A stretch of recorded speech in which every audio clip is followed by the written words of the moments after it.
Hoje a gente vai estudar a letra Yud, a menor letra do alfabeto hebraico, a 10ª letra. E na letra Yud nós vamos aprender o conceito de Yeshiva.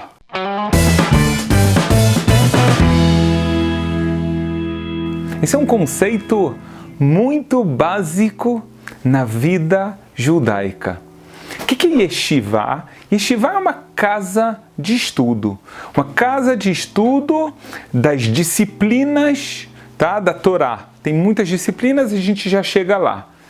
Mas então uma pessoa me fala, então a Yeshiva é tipo uma universidade judaica, verdade? Por um lado sim, mas por um grande lado não. É verdade, na universidade existem aulas e existe uma difusão de conhecimento, até um desenvolvimento do conhecimento através das pesquisas. A Yeshiva é muito diferente.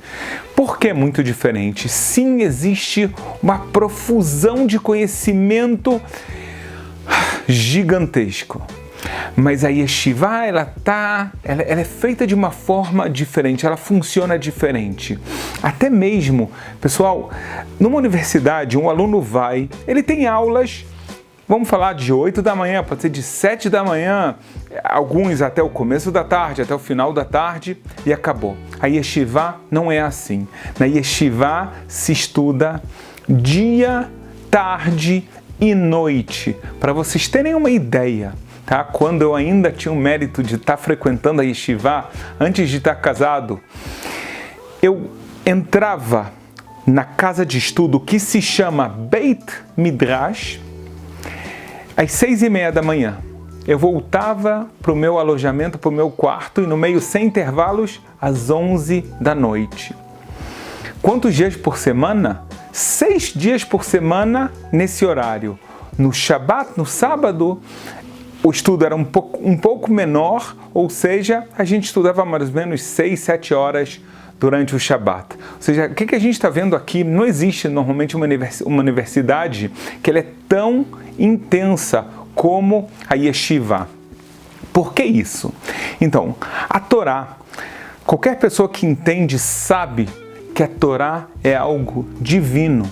Ele quer conhecer isso, ele precisa disso para a sua vida, para ser um guia, uma luz que vai ensinar ele demais. Para ele também, no final das contas, quando ele casar, ele com o relacionamento da esposa dele, na educação dos filhos dele. Então, uma parte integral da educação judaica é passar esse tempo conhecendo a Torá. Só que a Torá ela é muito extensa. Existe a Torá escrita, então a gente estuda o que a gente chama de Tanar, que a gente já citou isso nas nossas aulas, que são os 24 livros da Torá escrita, da Bíblia escrita. Ótimo, só que existe a Torá oral, que ela é muito maior. Então na Yeshiva a gente passa horas e horas por dia estudando o Talmud. Além disso, a gente estuda as leis judaicas, a gente estuda dilemas éticos, a gente estuda filosofia judaica, a gente estuda tantos e tantos temas até que a gente chega até mesmo na Kabbalah.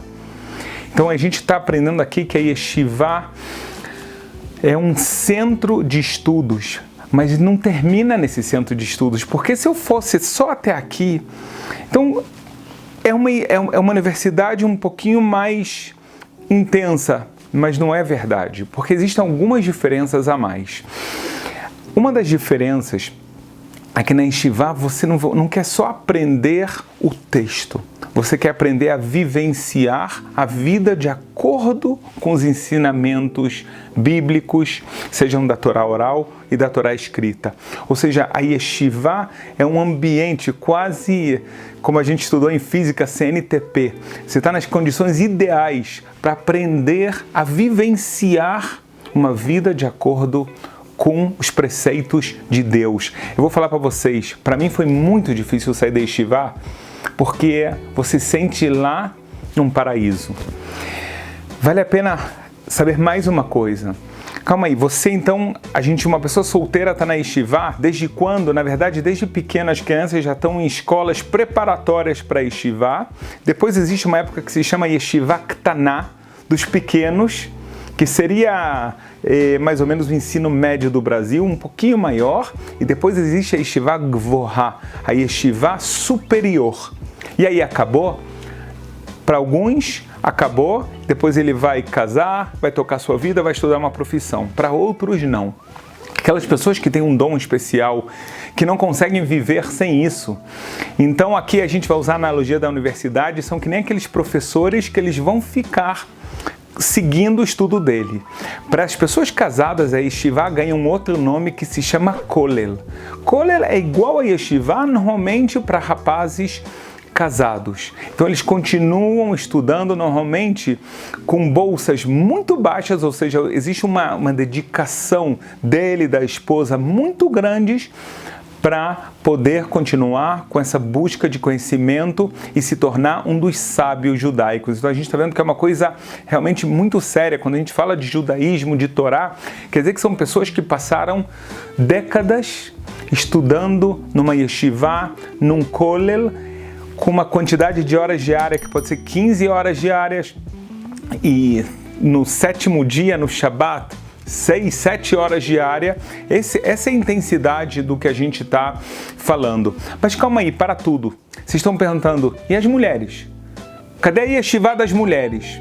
Então uma das coisas que a gente tem antes, tá? Nas épocas passadas, a yeshiva das mulheres era feita em casa.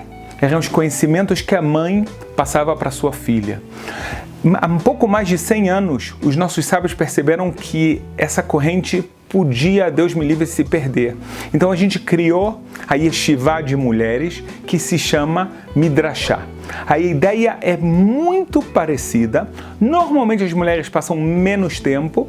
Além disso, elas se dedicam ao estudo da Torá, nas coisas que mais têm a ver com a alma da mulher. Alguma vez a gente tem que falar que, de acordo com a Kabbalah, a alma do homem e a alma da mulher são diferentes. Então, cada um tem uma necessidade espiritual diferente. Então, o homem na yeshiva, por exemplo, se dedica muito ao Talmud, a mulher se dedica muito à ética, à fé e assim por diante. Eu só quero terminar contando uma coisa. Você pensa que yeshiva é uma coisa nova? Então eu vou te contar um segredo. A primeira yeshiva que a gente conhece, que está escrito na Torá oral, foi a yeshiva do filho de Noé, de Noar. Tinha uma yeshiva chamada a yeshiva de Shem, Sem, sabe como a gente fala em português, os semitas, e Ever. E lá Yaakov, Jacó, o terceiro patriarca, lá ele estudou por 14 anos. E ele era tão dedicado que está escrito que quando ele ficava cansado, ele não queria ir para quarto nenhum. Ele dormia no lugar, o que ele precisava, e aí ele já voltava o estudo dele. Então hoje a gente aprendeu a letra Yud, aprendemos o que é uma yeshiva. E se você gostou, então se inscreva no nosso canal, compartilha com outras pessoas, aperta no sininho, você vai saber de tudo que a gente vai fazer.